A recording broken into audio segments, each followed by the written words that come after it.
This is Barbara, the deaconess of the church. She is here to retrieve the Holy Lyre de Hamil. May the Animal Archon protect you.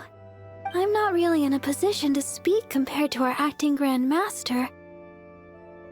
But I still want to thank you all on behalf of all of Mondstadt for your assistance. Fortunately, everything was resolved peacefully. I can't imagine how an all-out war between the military and the dragon would have ended. Now the Fatui have no choice but to keep their mouths shut.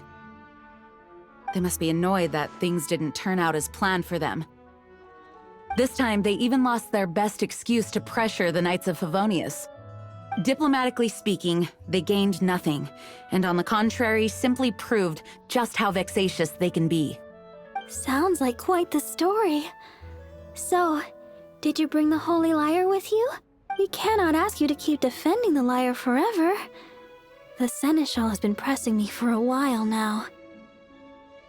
We, did bring it with us. It's a little... Oh, don't worry.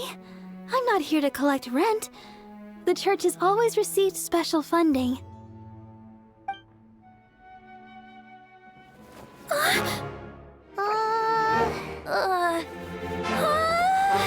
Holy Lyre!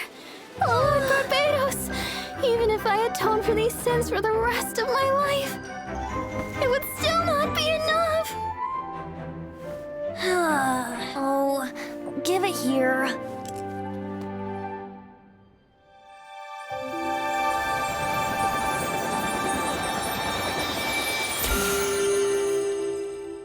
How could this Holy Lyre, but how? Huh? Let Paimon see! No. I don't know how you managed to fix it, but you'll never touch the lyre again! We, really should get going. That trick I used to repair the Holy Lyre. I mean, the magic I used isn't going to hold forever, you know. What? You tone-deaf bard! Hey, don't go!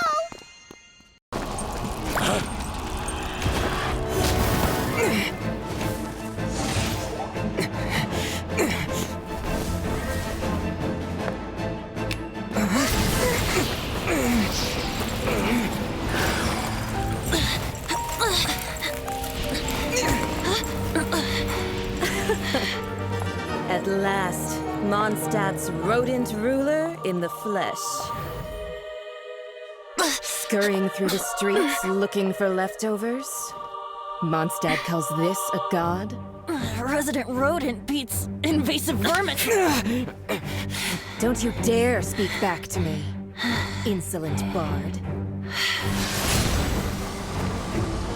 Absentee Archon of Mondstadt. How impotent you've become. That smirk you wear looks out of place. Did you steal it from your master's face? Should have held your tongue.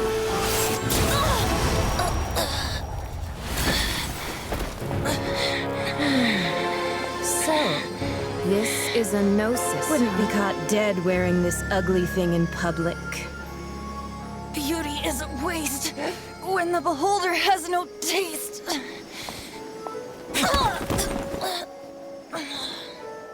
Venti!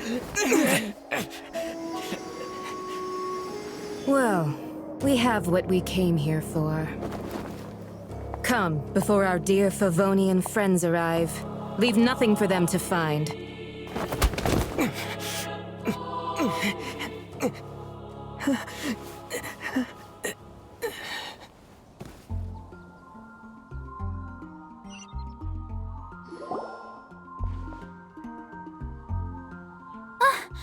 Honorary Knight, you're awake!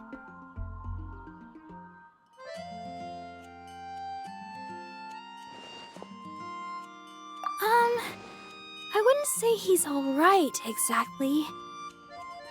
I found you lying unconscious outside the cathedral and used my elemental powers to heal you.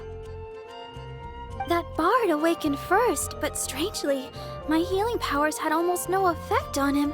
This is the first time I've encountered such a patient. But he just said, it's completely normal. And then He left? Already? Where'd The symbol of Mondstadt's hero. That's what he said. I wanted to stop him, but Jean, I mean, Master Jean, said to let him leave. Paimon remembers Venti healing under that tree. It's probably due to the connection between Windrise and the Animal Archon. Master Jean has figured it out as well, but we can't tell Barbara.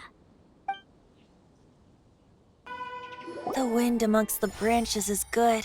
I love the way it smells. I said the exact same thing last time. So you noticed. This isn't something I'm meant to discuss with ordinary people, but I suppose I can let you in on the secret.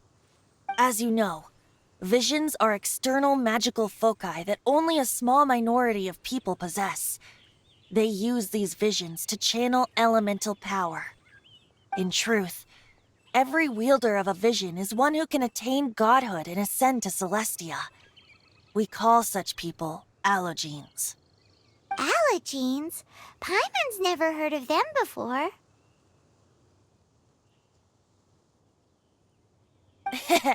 That's because this is a secret that only Archons are privy to.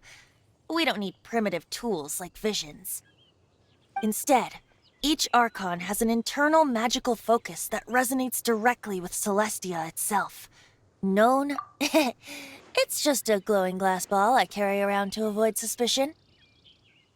So who was that nasty woman who sent Paimon flying and stole your Gnosis? Her name is Signora, number 8 of the Harbingers. She and the rest of the Harbingers have been given godlike executive authority by the Tsaritsa of Snezhnaya, and with it, strength surpassing that of other mortals. The Tsaritsa of Snezhnaya?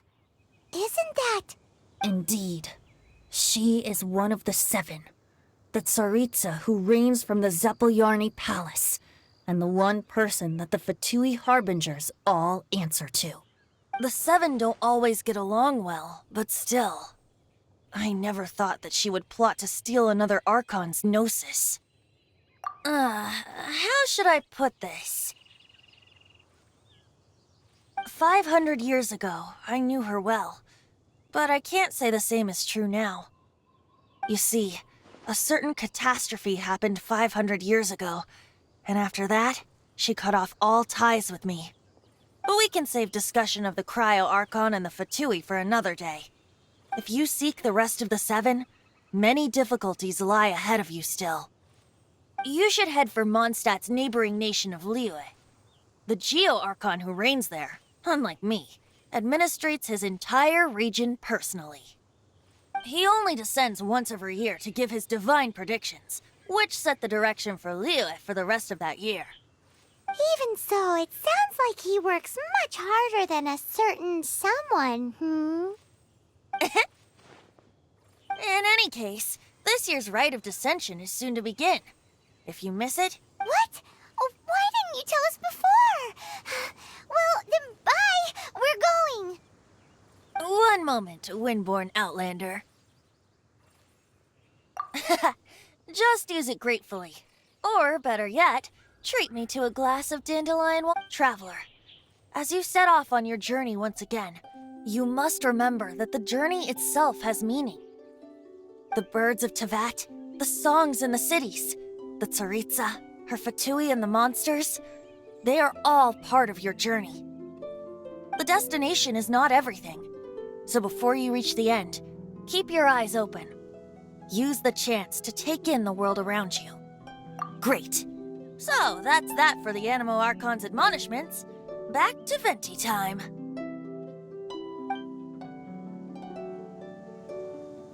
If you want to chat, now's the time. A bard stays not always in a single climb. Up till the end, Dvalin remembered his duty as one of the 4 winds. As such, I don't intend to forcibly strip him of that duty and force my ideals of freedom onto him. I just hope that Dvalin will be able to choose for himself and understand what freedom is. Before I became an Archon, I too was taught the meaning of freedom in this way by a friend. If you want to chat, now's the time. Kaya shared some new intelligence, you say? Oh, I see. So, the Abyss Order has a princess who orchestrated the plan to corrupt Dvalin? They were probably trying to turn Dvalin into a weapon of war for the Abyss. But that said, I think so too. Apparently. But how does a princess come out of nowhere and take command over the entire Abyss Order? If you want to chat, now's the time. That Fatui lady didn't hang around, did she? She just grabbed your Gnosis and left? She wanted to avoid any eyewitnesses from the Knights of Favonius. The slightest slip-up here would have destroyed the Fatui's diplomatic relations with the Knights. So they're just gonna keep acting like Mondstadt's allies as if nothing happened? If only the Seven Nations had banded together against the Abyss Order in the first place. The Fatui possess the strongest military among the Seven Nations, yet they've used it to steal the Holy Lyre, covet the power of gods, and use Dvalin as a bargaining chip against the Knights. Speaking of the lyre, didn't Diluc say something like this before? He said that the Fatui can only run amok across the Seven Nations and threaten the Knights because of the Harbingers. Yes. As I said earlier, the Cryo-Archon has given them authority and strength beyond that of other mortals. The Tsaritsa... I haven't seen her in... whatever the answer is, I have a feeling it's only going to make your search for the Seven all the more difficult. If you want to chat, now's the time. As I said before, vision wielders are known as A Gnosis is a higher-order nexus of elemental manipulation. But as for which of the Seven took your sister... Wait. As one of the Seven, I'm not clear of suspicion yet either, am I? We're a great team and... You don't seem too into it. Hey, Tone Deaf Bard! If being one of the Four Winds... If you want to chat, now's... Well then, best be off to Lille. If the dissension ritual you failed to tally, then another year you must dally.